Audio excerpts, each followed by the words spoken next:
All right. Happy Friday, everyone. What a week it has been. And we have a busy day today, so we're going to just jump right into it. The jobs number just came out here, December's numbers. This was the first kind of clean jobs report since September. Hard to believe. 50,000 jobs were added, a little below expectation of, I think, about 75,000. So not great news, but not terrible news. In additional news, how's that for the segue? For those who didn't see yesterday, our amazing colleague here happened to be invited to the White House yesterday to sit in the new media seat for the White House briefing. That would be Rachael Bade. Folks, hit the video, please. Oh, no. Here we go. Come on. I mean, Democrats have accused ICE of murder. They've said they're targeting Americans. Oh, you can't hear me. They told ICE to get the F out of Minnesota. This is going to stoke the fire against ICE agents. And you're talking about ICE agents right now, being concerned about them.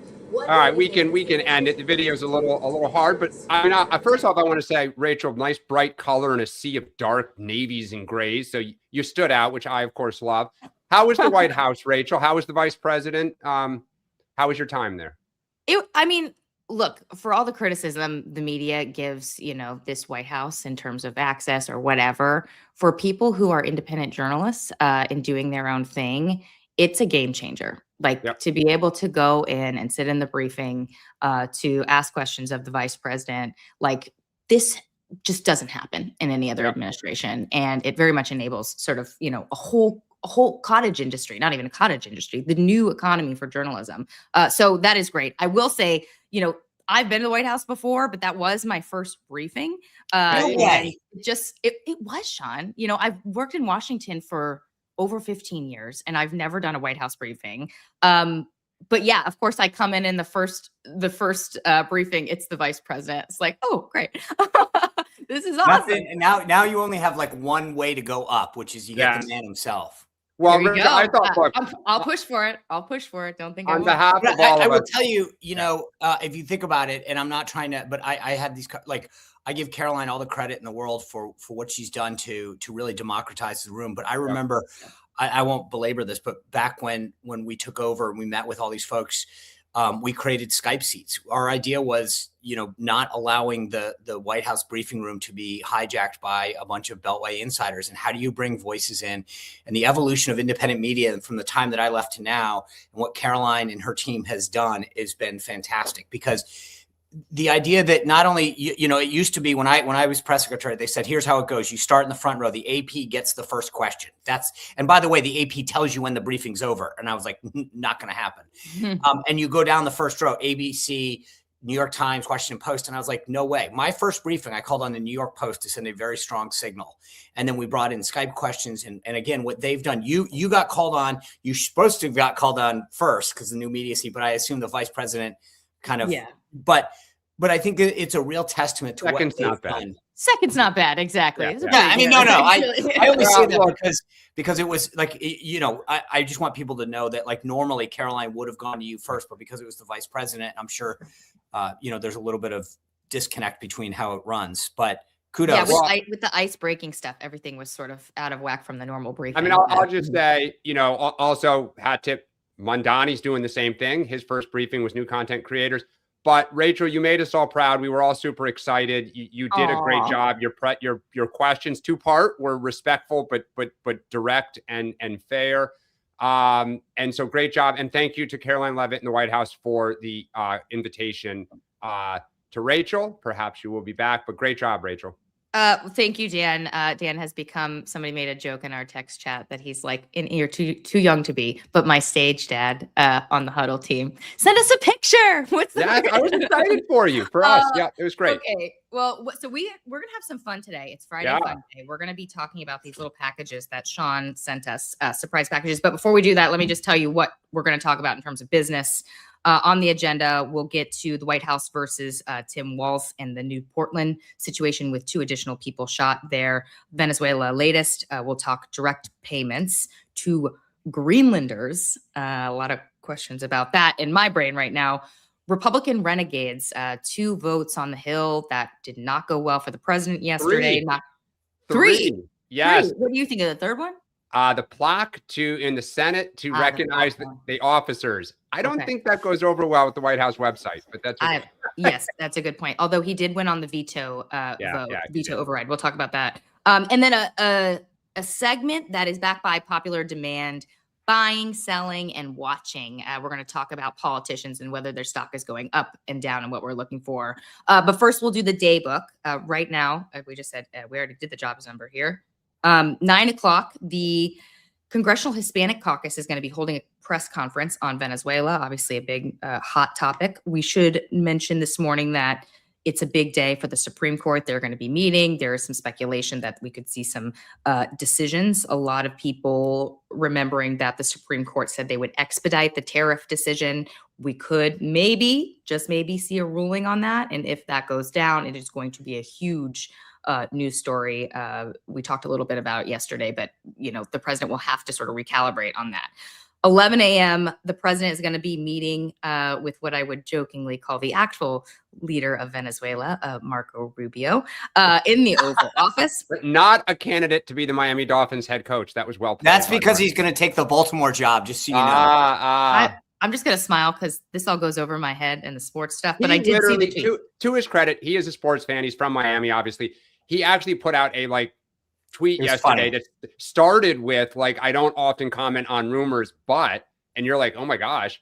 And then it was the fact the Miami Dolphins fired their coach and he would not be a candidate for the job. There you go. 1 o'clock, the president and the vice president are having lunch. And then the big event of the day is actually at 2:30 at the White House. The president's going to be meeting with Chevron, Exxon, ConocoPhillips to talk about this investment that he wants to see in Venezuela in terms of oil. He is setting a high bar, saying that they're going to spend $100 billion and that 14 companies are coming. But the reporting indicates that while a lot of smaller companies are interested in doing something in Venezuela, the big companies that actually have the manpower to do this, they're a little wary. So they're going to be coming in, it sounds like they've already privately strategized about this, saying they want to make sure that the president is not going to, buttonhole him into making a commitment they will later regret. Sean, just a quick question on this. If you were advising one of these oil tycoons, how would you tell them to play this meeting with the president? I don't think I think we're excited about the prospect, Mr. President. There's some logistics concerns that we have, both from an SEC perspective. We've got to be careful what we talk about with our competitors in the room. We also have to be careful in terms of infrastructure and human rights. So if you and your team are willing to work with us, we're willing. I mean, they just need to buy time and say, Mr. President, give us the opportunity to work with your team. There's some sanctions. There's some tariffs that are prohibiting, that would be costly. There's some additional sanctions that we need to get taken down. I mean, they just need to say, but. Yeah, because look, the two big things for them is, one, they all wrote their budgets for fiscal year already, and this wasn't in it. The second is, I talked to a lobbyist for a major oil company who said the number one question the DC team is getting, if Dems get the Congress back or Trump or, Dems get the White House back, what is the risk that all of this federal support gets yanked? Now you're stuck in Venezuela with billions of dollars literally in the ground and the federal backstop disappears. Right. Go tell your shareholders, oh yeah, we did that because that's how lawsuits happen. So two quick things. One is, there's also a big difference between the big companies, the Exxon Mobils and whatever. I mean, Chevron's already there. There's some smaller companies. I did talk to a couple of members of Congress yesterday from Texas who said that they're the people they're talking about in the industry were very bullish. So I think there's also a spectrum here of the big companies to the little companies. So if I were the White House, I'd be saying the door's open, call us, let us know what you can do, and opening the aperture on this. Yeah. Well, we'll see. I'm sure we'll see some news coming out of that, whether from them speaking to the media or from the president sort of taking a victory lap. Okay, since it's Friday again, we're going to do something fun. Yeah. Sean sent Dan and I surprise packages. Are these re-gifted? Just to be clear, I want to go back to what I always tell you. I am cheap and frugal. So Rachel immediately said, "Did you send me a crock pot?" It says crock pot. I know, but I wasn't. We had a box. We actually had a crock pot in that box. Right. And I said to my wife, "Are you using the crock pot?" And she said, "Not yet." And I said, "Can I just take it out and use the box?" So don't get excited. All right. No cheese and this dip is not for me. Re-gifted. You're no re-gifted. This is brand new. I've got. Have either of you ever re-gifted? Oh, hell yeah. I have are an you entire, opening yours as I we're have an talking? entire Yeah, I'm doing pile, it right Dan, here. that I I use. got my knife. Yeah. Good. Okay. Tell me when you're ready so we can do it together. Okay. Hold Last on. thing I'll say, when I got this, Sean told me to poke holes, told us both to poke holes in it so the thing could breathe. All right, hold on. I'm trying to get this thing open. Maybe a hamster. All Okay, right. mine is open. I'm not looking in. All right, all right, we're gonna open. Let's All right, see. do it I on think I three. know what it is, by the way. Wait, do you? I'll say. Well, you. Oh, Sean, I like the stationery. This is good stuff Okay, Well, here. I when you- thought it was gonna be a mug. When you own part of a mail company. I like it. Here, hold it up, It is Rachel. a mug. Okay. I Let love me it. see. This is Oh, fantastic. nice. Very love it. good. You know what? Since the Giants season's over, we're gonna Hold take on, the help. ready? Hold on, Dan. Let's all hold it up. Let's get a quick little. If we can get Katie or someone to take a photo. When, All right. when it's, ready? Take a Hold it up. photo. Behind the scene. Who's taking it? Somebody. Cheers. All right. So if you want to know what you're going to be getting if you sign up for our paid subscription service, perhaps you will get a coffee mug in the future. We'll work on that. We'll Yeah, work but on look, that. I actually I did this on. First of all, you guys understand. I did this on Etsy. Just Look, Sean that using sentence has Etsy. never happened in my Wow. life. Wow. But it actually, I give the company huge kudos. I could actually tell you who it is, but I went on Etsy and I found a company that did coffee mugs, and I was like, okay, let's do this. Hold on, let me just. I want to make sure I give them credit, but That's good. Yeah, I love it. That's awesome. Thank you, Sean. Well, no, we got. I wanted to make sure that we started the year off strong. Yeah. Good. Rachel, you can replace yeah, the by the Dayton way- Flyers coffee mug now with the Huddle. I know. Yeah. I know. My family will be sad because they're all Flyers. It's called fans, but I'm Cocoa sure they'll Black stick. Creations. Cocoa Black Creations. They had no idea they were getting a shout out, but Yeah. thank you guys for doing a great job on these. For free Speaking of shout advertising. Speaking of advertising, we need to move to let's do a quick word from our sponsor, actually. Yeah. Sean. Yeah. Well, I'll tell you, I noticed this last night. We joked about it on the show, and I'm like, I really am like, even this morning, I got my Cozy Earth t-shirt on. I've got a pair of the joggers on. Last night I switched out from the pajamas. I'm literally head to toe Cozy Earth almost every day these days. I guess that's what happens when you work from home. But the pants are fantastic. The pajamas, I told you guys the towels I bought, and all this stuff, like, I love doing it because it's like I'm paying with my own dollars using our own code. So if you do, and I know, Dan, your family loves the stuff. Rachel, you're waiting for yours. I would say when I get it. follow me on Instagram around 7:30, 8 o'clock p.m. Eastern tonight. Good chance you will get a photo because my wife and I tend to be on the couch and the bubble blanket is out and we are usually both in our Cozy Earth pajamas. Yeah, so stay tuned. All right, well, if you go to cozyearth.com and use code HUDDLE, you will get 20% off your entire order, and you cannot go wrong on anything when it comes to Cozy Earth. Like I said, the pajamas, the bubble blanket, I forgot that one. The sheets, Sean, it's the playoffs. Sunday night when your Patriots are playing, you're going to be in you have the Cozy Earth bubble blanket, cheering on your team. In the pajamas with the eye mask ready. Yeah, I know. All right, well, cozyearth.com, HUDDLE. All right, guys, let's get down to business. Everybody in the chat is telling me not to drink out of this mug until I wash it. I typically would wash it, but I'm just going to do it. I hope I don't get sick. Okay. The Chinese make good products. in the White House versus Waltz in Portland. So tensions are obviously spiking on the ground in Minnesota. You've got a bunch of big protests, thousands of people turning out, and a concern about escalation there on the ground. But atop of that, 2 people, guys, were shot by Border Patrol agents yesterday in Portland. Officials there say this was a self-defense, as with the situation in Minnesota. This one against a suspected member of the gang Tren de Aragua. But that is 2 incidents in 1 week, Sean. So I guess my question is, the president, he came back to power in part because of his promise to crack down on immigration. But at this point, is some of this becoming a political liability, do you think? Yeah, look, I mean, you saw what I said yesterday about the media, and then what you were there for the vice president's comments yesterday, which I think were totally spot on.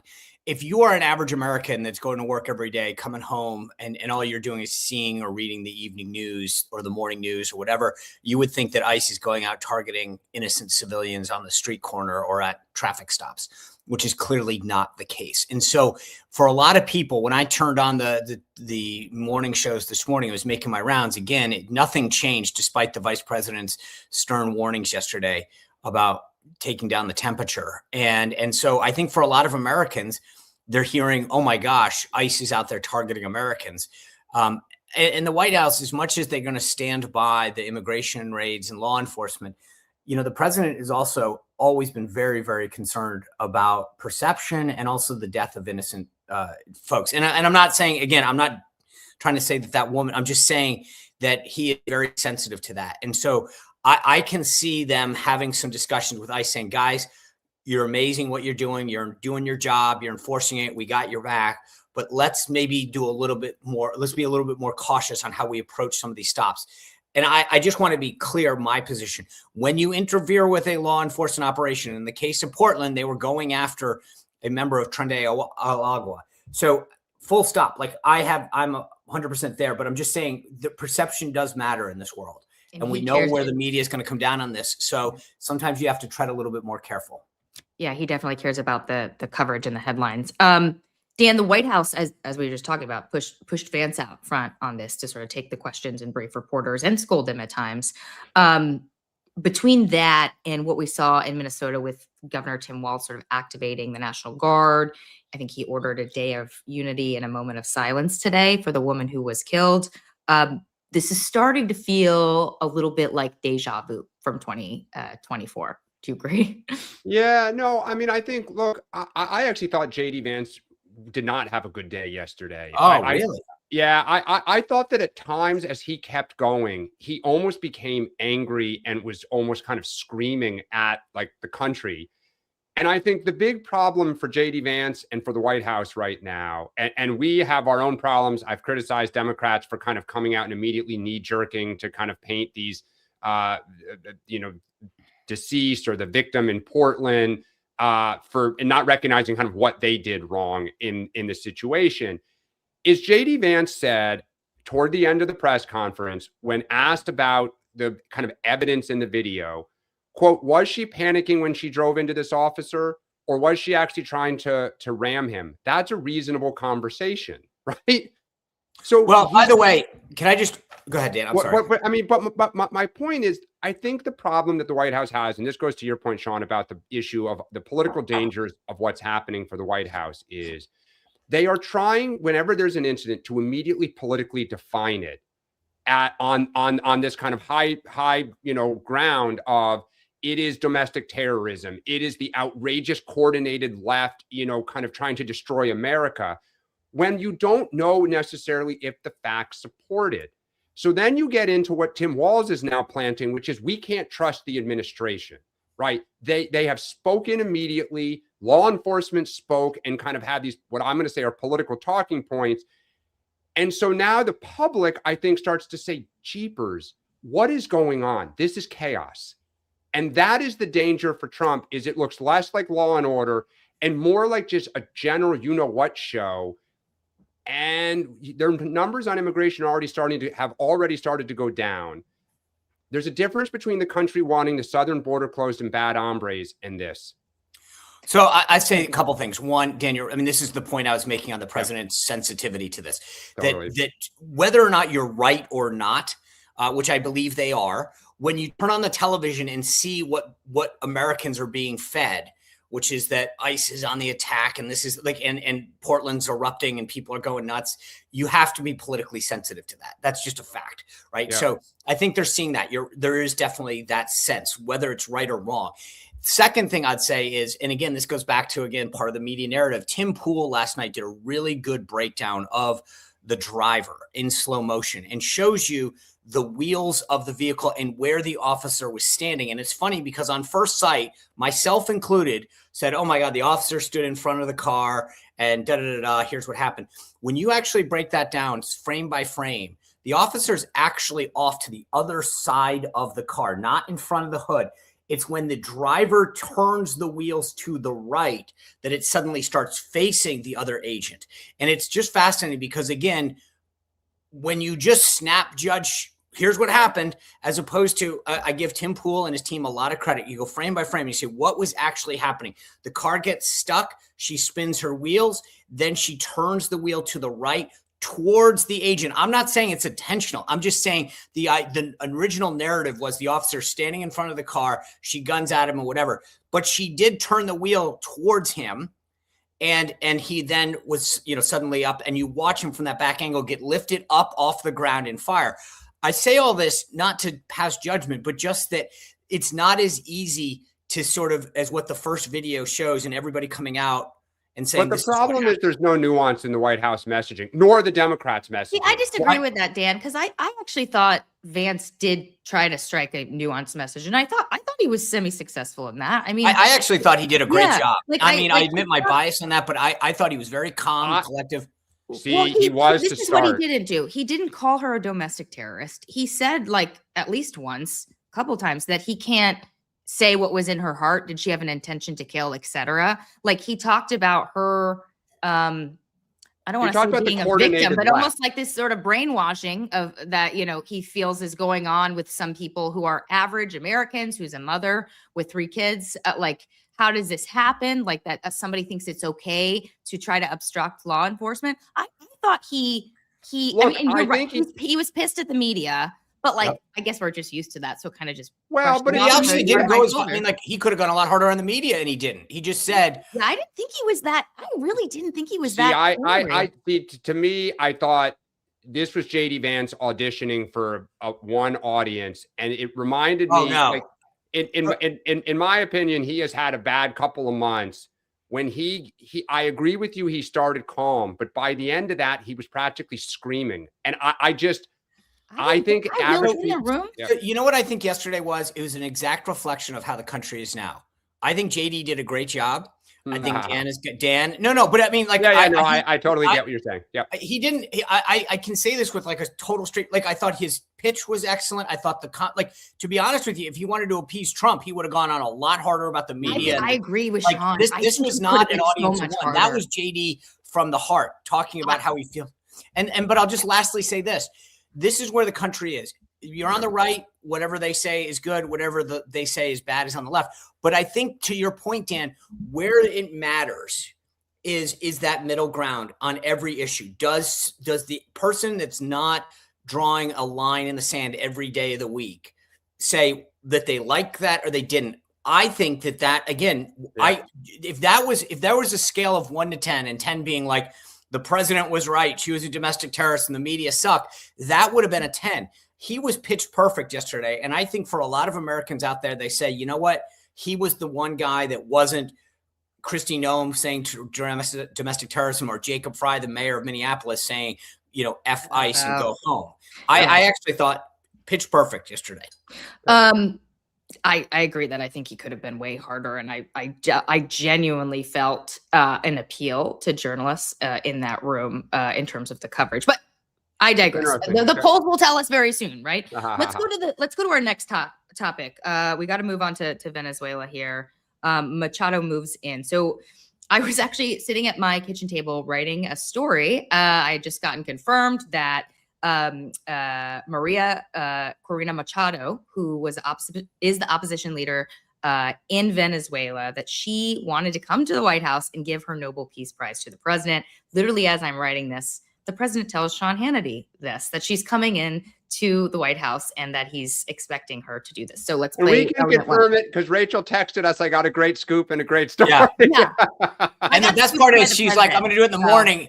And all of a sudden, we were all watching Hannity, and I'm like, oh no, yeah. And I literally I spent so many lesson learned. Whatever, it happens. Trump world, you go when you get it. Let's pull up element 1. We're gonna listen to him. Do you have any plans to meet with her? And would you accept the Nobel Prize she wants to hand to you? Well, I understand she's coming in next week sometime. And I look forward to saying hello to her, and I've heard that she wants to do that. That would be a great honor. Mm-hmm. I did put out 8 wars, 8 and a quarter, because, Thailand and Cambodia started going at it again. So I'll put the list up. I give a quarter, so it's you put the list out. It's a hell of a list. But I've stopped 8 wars, and I think it's been a major embarrassment to Norway. Now, I don't know what Norway has to do with it, but that's where the committee is located. A lot of Norwegian people. And it's been a very big embarrassment to the country of Norway, whether they have anything to do with it or not. I think they do. They say they don't. Okay. But, when you put out... We can jump out of that. Thank you so much. So So here's my take on this, and this is what I wrote in my newsletter, The Inner Circle on Substack, which you should all go read. This is about more than an award, obviously, for Machado, right? This is part of a larger lobbying campaign to sway the president into changing which dog he is backing in this fight.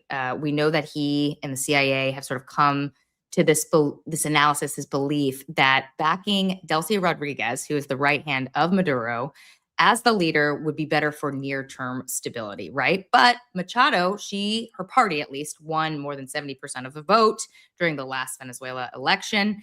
She wants to be part of the future of Venezuela too. And that lobbying campaign has been happening behind the scenes. We've been seeing people make this pitch publicly. And now she's coming to the White House to do what is perhaps the best strategic move, which is give her Nobel Peace Prize to the president. Sean, nothing moves this man like flattery. You have to admit that. Will this make him consider changing his mind about Rodriguez? I don't think so. And the reason is because I have a feeling that the conversation before this operation went down went to the stability of the country. Who will the military back? Who will all of these other various gang networks back? And so if you really want to do what he wants to do, which is the oil, you're trying to find the devil that you can dance with. And so I just think that he might be flattered. Maybe he gives her a position on a commission here in the United States or appoints her to some UN board. But I just don't see at this point. And remember, when you go to the Venezuelan constitution, it might not be a legitimate administration, the Maduro one, but it is in power. And the Constitution says the vice president becomes the interim until elections are called. So I think that there's got to be real, whether it's CIA or Intel analysis that says Machado can't carry this. She can't carry the military, can't carry it, and everything will fall apart. And you'll have instability. You'll have to send in troops. So this is, again, goes back to the president really understanding, like, I can't end up with a situation where I've got troops on the ground. So I need to back whatever play is going to give us what we want and give us the greatest amount of leverage to maneuver within the country. I'll say I'm not sure that everybody was on board with this idea of her coming in because of that Well, reason. that's Right. Yeah. But she's giving him her Nobel Peace Prize. Yeah, exactly. Dan, do Democrats come behind her and really lift her up to try to be this counter to the president sort of backing Rodriguez? How do they play this? Well, look, part of this is the South Florida congressional delegation is in support of her. I mean, they have been, including Debbie Wasserman Schultz. Yeah, well, on the Democratic side and the Republican side, they want this woman to be put in. So, look, I think the danger for Democrats is how many times have we talked about this? You can't just knee-jerk in opposition because Trump does X, so we're for Y. I think you just stay focused on making sure that you can execute this. And Sean hit the nails on the head. It's who controls the military because they control the streets. So if Machado can't do it, then you got to stick with who you have. But then, of course, it goes to, well, then when are we going to have elections? So, the oil companies are resisting going in, the big ones. You have this. They're going to earn their money here if they can, thread the needle. Another thing the president said in this Hannity interview was that the U.S. will start conducting land strikes on cartels. He's kind of talked about this before, Sean. Is he serious about it? Is he going to start doing it, do you think? I don't think so, because, again, this gets back to he understands where that red line is. But I think that, drone strikes, extraditions, all that kind of stuff, fair game, boots on the ground, no. So there's a spectrum here that I think he could easily, drop tomahawks in from Navy assets, drone strikes. But I think that it's sort of like that might be the water's edge. Yeah, I also think you got to remember what just happened. The stories are now coming out that the mission last Saturday was not perfectly clean, that the pilot flying one of the main helicopters got shot in the leg 3 times, was pretty badly wounded. He survived. But every time you put assets over the air, other than, as Sean says, drones that are unmanned, you run the risk. Some helicopter or some, troops, Navy SEALs or whatever, get killed.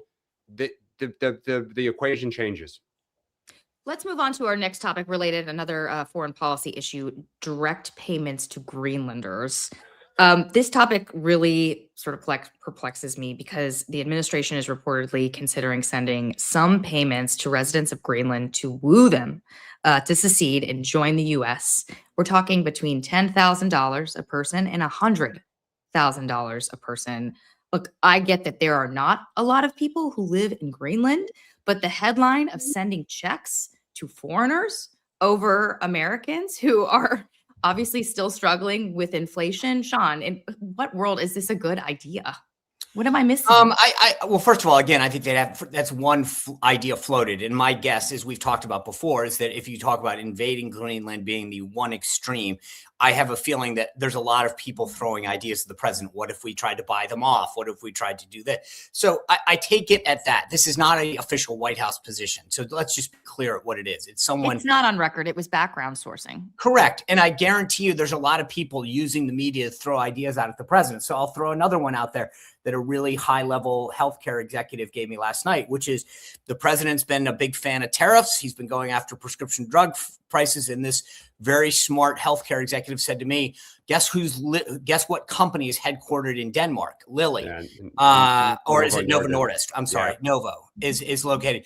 70% of Novo Nordisk's sales are to the U.S. The entire GDP of Denmark is dwarfed by the company of Novo Nordisk. So why don't you tariff Novo Nordisk GLP-1 drugs and buy off Denmark that way? Well, he may have a riot at Mar-a-Lago if weight loss drugs are tariffed. No, you got plenty. You got plenty of other options there. All right. But I'm saying, look, I think, but that's what this is. This is an idea that got thrown out there to say, hey, maybe instead of invading the country, here's an idea. And I think so there's going to be a ton of these. And I think you'll see more ideas getting floated out there like the one I just got from this healthcare executive. I did wonder if this was an attempt at damage control to try to pull back the talk about military.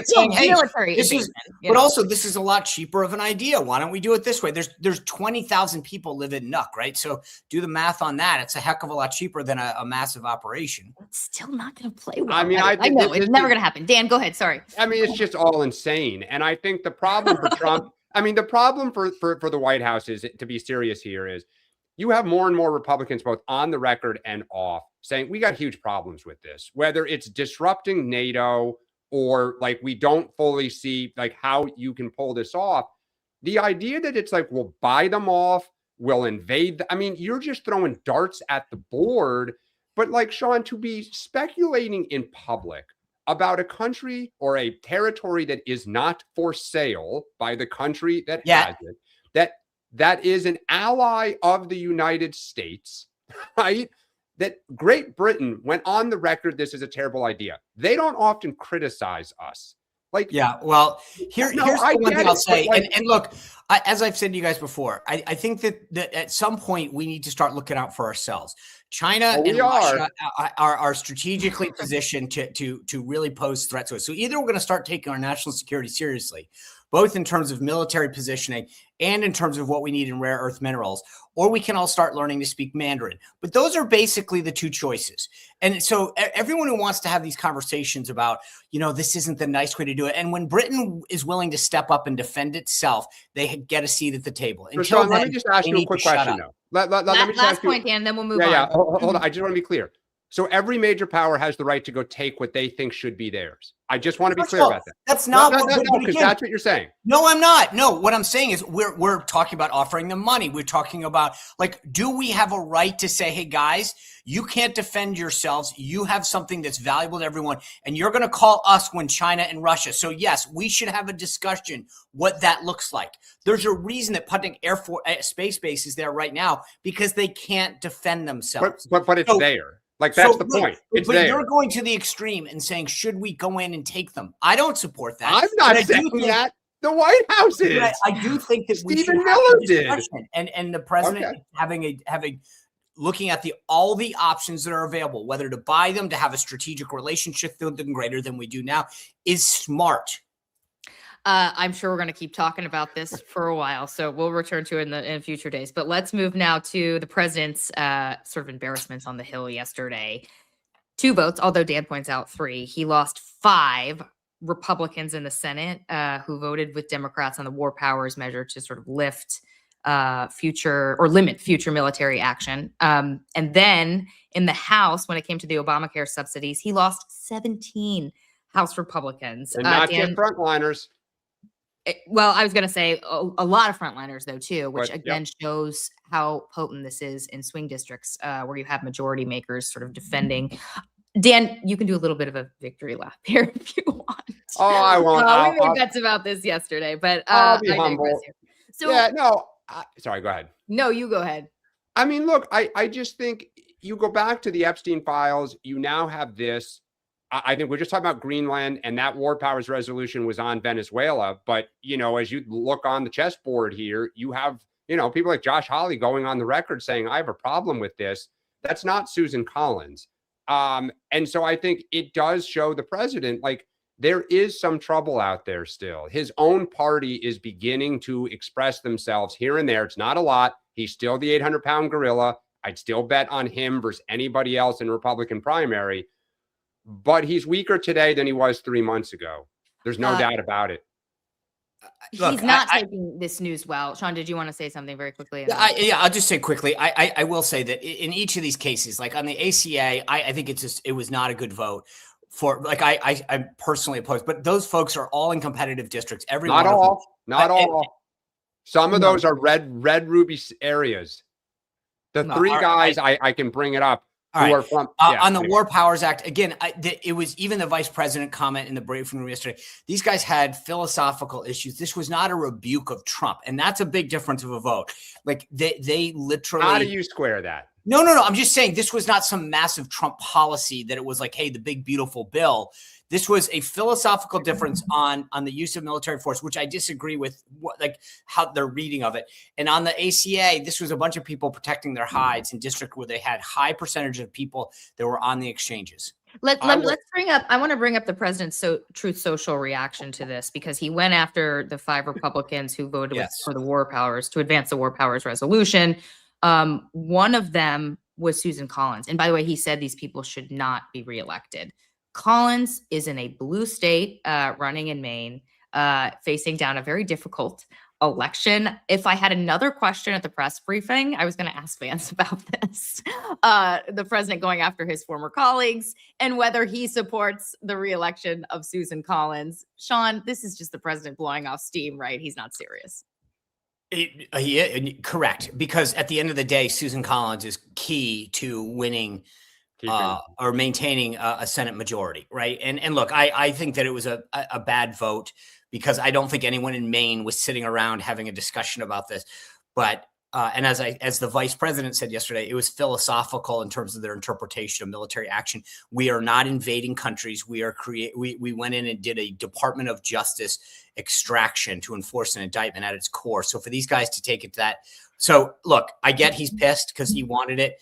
But at the end of the day, the vote's not going anywhere. The vote in the House isn't going to the Senate, and the vote in the Senate's not going to the House. So, you know, I wouldn't lose any sleep over it. Go ahead, Dan. Yeah, go ahead. I mean, I just have to say this was absolutely a vote against Trump. It was specifically on Venezuela and the affirmative the proactive initiative that the Trump administration has taken. And I disagree in Maine that this is not an issue. Susan Collins is not a dummy. She knows exactly where the wins are in her state on this. And I just watch. If he ramps up in other places, I think you're going to see another vote come up. And I will say, notably, when it comes to the president's power, apparently some members on the Hill saw what he did to the Senate Republicans in terms of that Truth Social. They thought twice about overriding these 2 vetoes. They were supposed to override these 2 vetoes, 2 bills that passed, with flying colors. And all of a sudden, they can't override the president's veto because people from the admin were apparently stalking around the Hill, warning folks. But so he still has some juice. Totally. Obviously, very much so. Okay, let's do this final segment. I'm really excited about this. I love talking about the politicians in Washington or around the country and whether their stock is going up or down. Let's start with who we are buying. Who wants to go first, Dan or Sean? I'll say I'm going to buy 2 people this week. I agree with Dan earlier. I think J.D. Vance, in terms of his prospects for 2028 and the Republican nomination, did a great job, not just yesterday, but all week long. And then I got to give kudos to Bobby Kennedy and his team on what they did on the food pyramid in particular. Great job to Bobby, Dr. Oz, McCary, and team. Like it was really good. And so a big win on those two fronts. Dan? I am buying Josh Shapiro. He is gearing up. He is focused. He has kind of stayed out of some of this, stuff in Washington right now. We talked about the chaos. I think this is where being a governor and not being there right now. Gavin Newsom's been sticking his nose into everything. I'd be buying Josh Shapiro right now. I would say the most obvious one is Marco, but it's too obvious. So I'm going to pick another one that is really going to piss off Sean. And this doesn't mean that I agree with this person, but I'm going to tell you why. I'm going to pick Mark Kelly. Mark Kelly has long had what I would call a vanilla politician problem. He has always had this amazing resume, right? Former astronaut. How cool is that? Helped nurse his wife, who was a congresswoman shot in the head, to be able to walk again, relearn how to talk again, and just be a supportive husband. But he didn't become Kamala Harris's running mate for one reason, and that is because he's too boring and he didn't perform well. And I would say that in this little tiff he's got going on with Hegseth at the Department of War, he has like really leaned into this. And I have been really surprised to see Mark Kelly come to life in a way that I have not seen him come to life on Capitol Hill. And I think that'll do well for him with Did you see the Jon Stewart interview with him? I don't think I did. Yeah, I'll send it to you. You might change your opinion. He got smoked by Jon Stewart because Jon Stewart went after him and said, you put out the Seditious 6 video. And he said, yeah, da, da, da. And then Stewart says to him, are the boat strikes legal? And he says, well, there's a lot of gray area there and there's a lot of concern. And Jon Stewart looks at him and goes, do you see what I'm saying to you? You just sowed a ton of discontent into all of these sailors aboard ships. And he went, well, and he goes, that's the point. He goes, well, I get that argument. And so my point is, I don't know that Democratic primary voters see it the same way. Oh, no, right. I mean, if you want to talk about like from the left saying, hey, wow, that's what I mean. That's what I mean. When he gets his reduction in rank, I think it's a badge of honor, for him with totally the left. agree. I don't know. Not saying I agree with his tactics by any means, but I just feel like he's become a different politician. I will just say, Rachel, just flag for everyone out there. I believe one of the reasons he wasn't chosen was there may have been a vetting issue. Ooh. Oh. So maybe I just bought bad stock. No.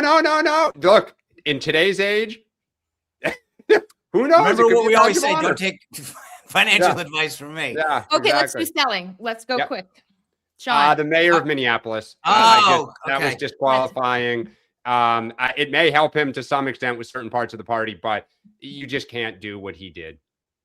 I'm going to sell how I'm going to sell. I would have sold Fry, so I'm with Dan on that. But I'm going to sell CBS and Politico. CBS had a horrible, horrible week. They released the name of that ICE agent last night. Tony Dopico, who we talked about, had a horrible first week on air. And then this morning, if you haven't seen my social media, Politico released a Google Doc showing all the sources they use and their passwords, by the way, which I helpfully put out in public for them. So if you want to go to my social media, you can see the sources that they consider smart to use, none of which are conservative except for Fox. So there's no Daily Wire, there's no Daily Caller, there's no Daily Signal, there's no Breitbart.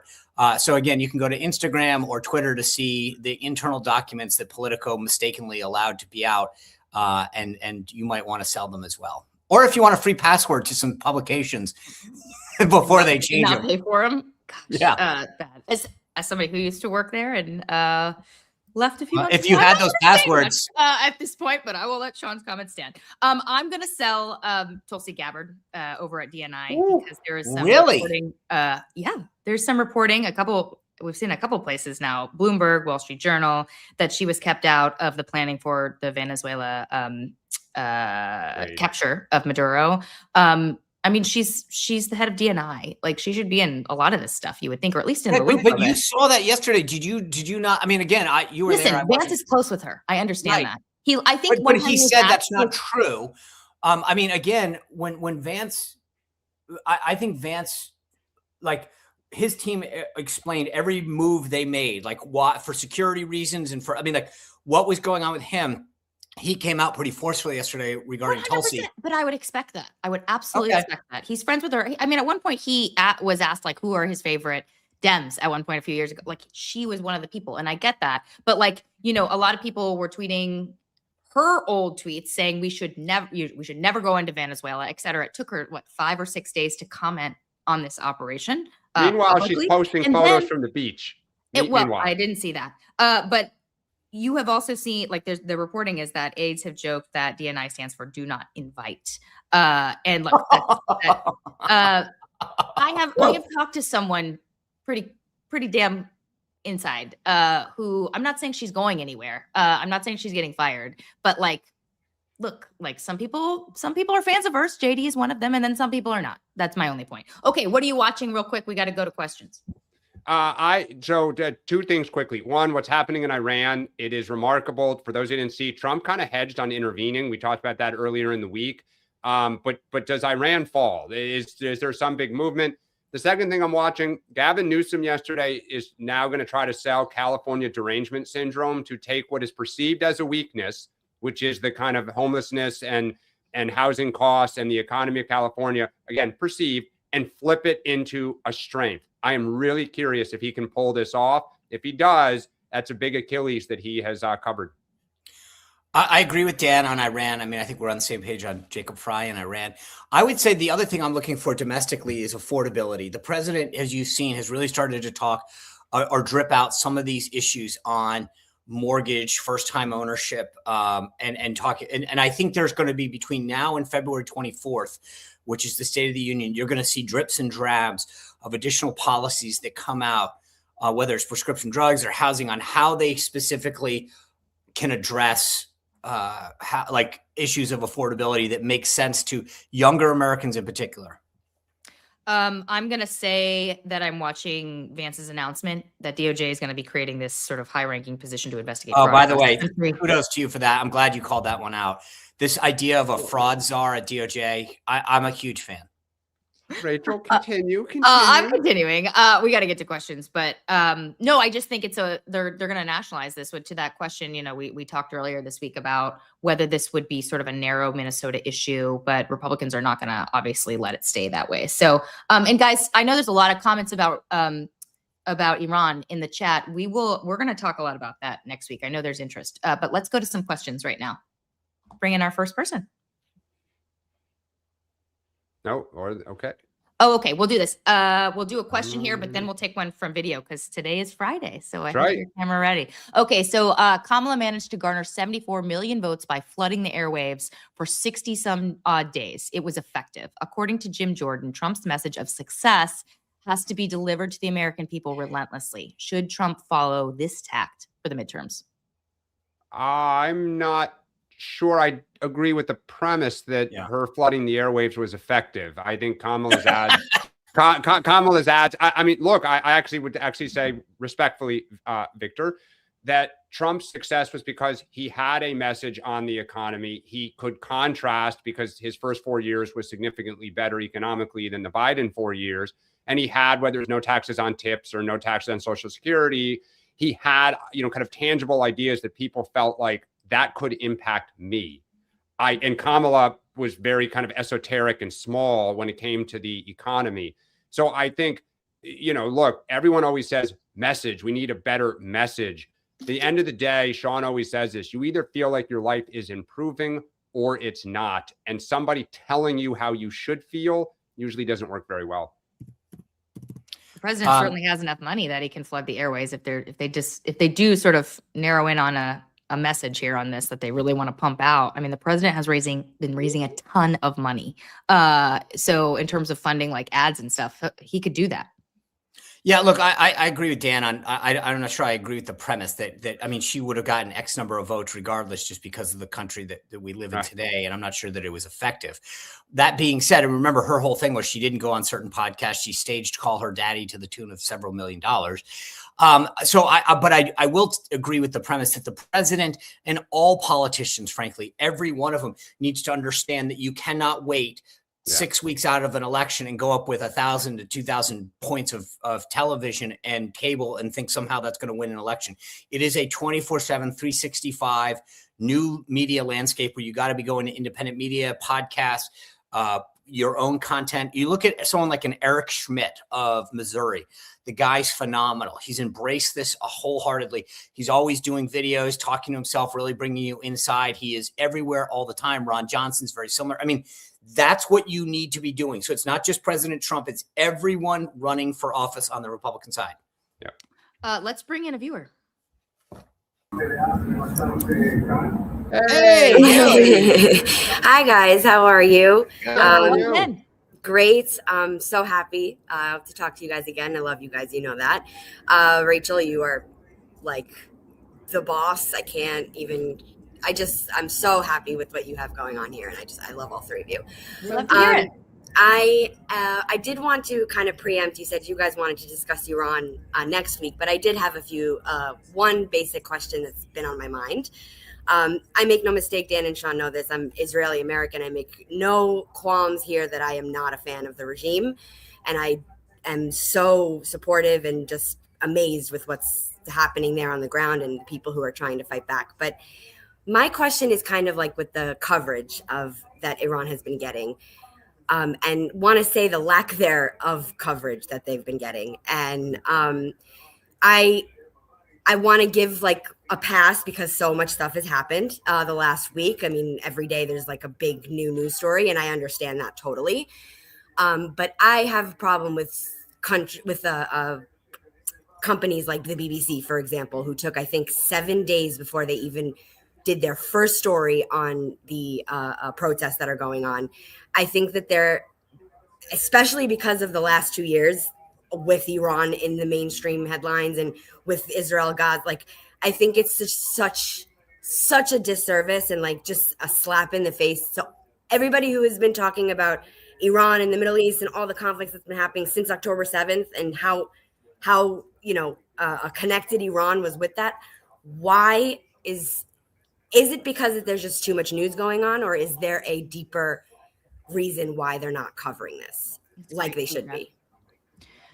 Who wants to take that? You want me to Why don't you, start with Rachel, that? you're the as a reporter. journalist? Why don't you start? I was going to say, I mean, we should first look at our own coverage here. We haven't touched it yet. We've definitely talked about it. But yeah, I think I would say a couple things. One is waiting to see how real this is. And clearly it is, right? Somebody asked me about this a while ago, and my gut reaction, without having followed it too closely at that point, was like, is this for real? Like, is it really going to happen this time? Like, how many times have we talked about this?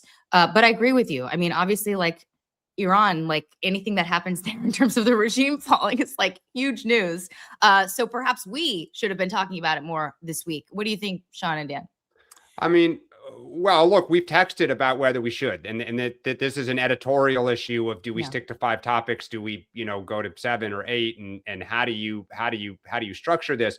Look, we have wondered, and I don't think this is a rocket science, is the CIA and the Israeli intelligence on the ground helping to facilitate this, right? Which obviously would not be a good story nationally on behalf of the protesters if it looks like this is really the Americans, because the as you know, Haley, the Iranian government will say it's us against them, right? You're either an Iranian or you're an American, and that is not the best message, as we were just talking about, that you probably want to have.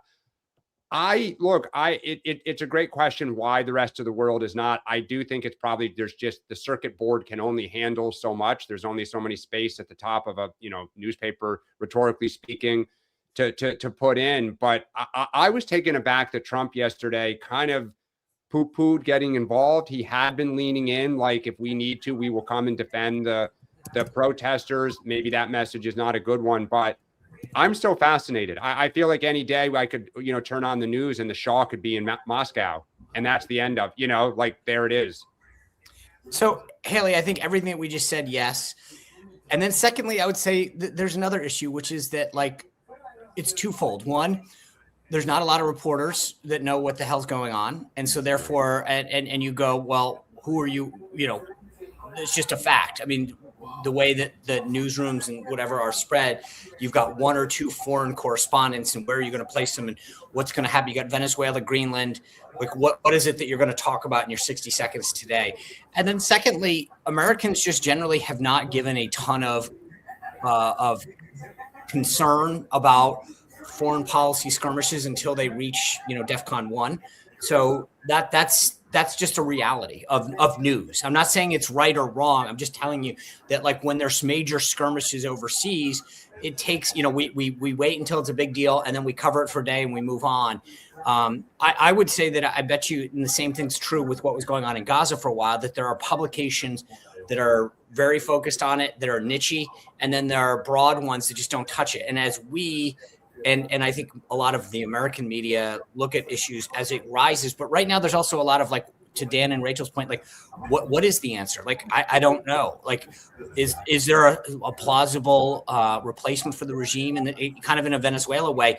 Is there anyone that actually could take control and have the forces? I mean, like, there's a lot of Sean, let me ask you and Rachel something. If you're the White House, do you want this in the headlines? Meaning, no, right? No. You've got Venezuela. We talked about Greenland. So look, he's the big megaphone. Trump speaks, it becomes news, it becomes a headline. I almost wonder if the White House is trying to keep this out of the headlines, because if the conversation becomes they're close, the world needs to do something. Now it's like you got Venezuela, right? We've got. I mean, Marco Rubio can only focus on so many places at once. There's a different. The funny part about the thing about your question, Dan, that's so interesting is, in Venezuela, that was proactive. We went in, took out Maduro, want to take it. In Iran, like, you don't want to own that hot potato. You don't know where it goes. And that's the difference, is that there's no amount of planning that can tell you how that thing ends. Right. I just want to mention also, like, I don't know how I feel about whether we should get involved or not, even Israel. Like, I do believe, I'm not naive enough to think that there's not something going on the ground, behind the scenes from Mossad, CIA.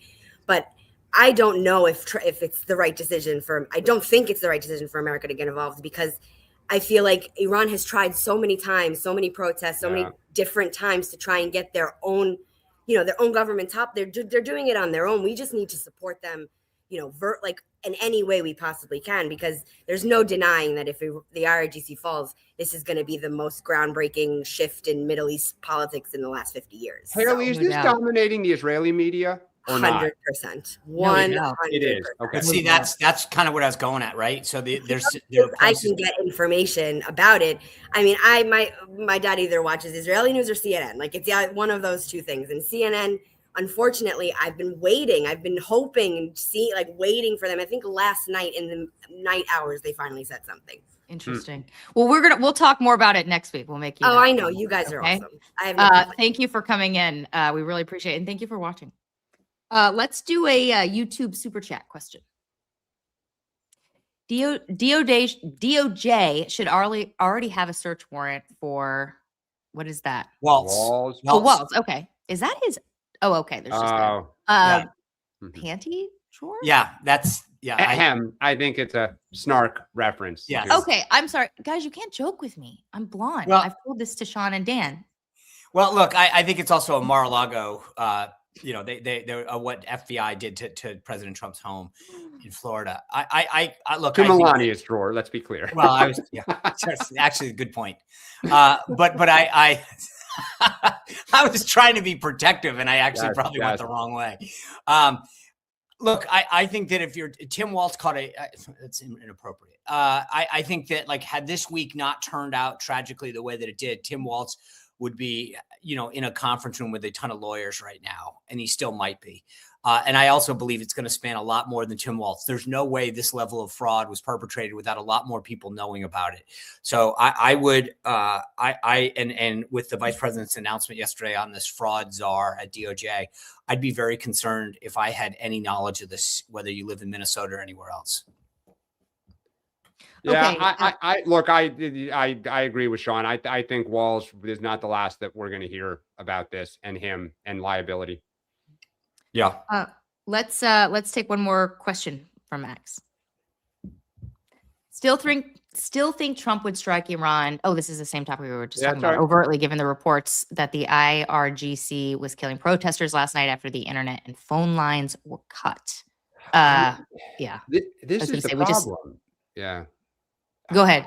I mean, the problem is what Sean just said, which is, I mean, what are you going to do now? Like, does the Navy or the Air Force circle over Tehran? I mean, first off, the Iranians aren't going to just lay down and let us do this. So they will try to stop our military interference.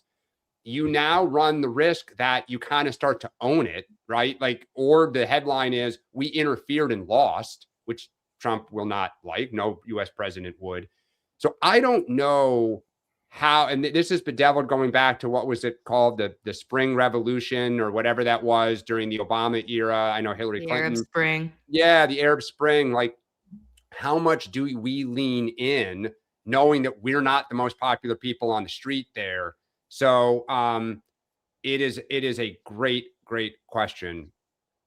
Yeah, I think that, look, I'll just put a pin in this by saying I think that you don't want to, you start firing missiles and you start to own it. So one, you get the imprimatur of the US is influencing this. Number one. Number two is, the break it, you own it.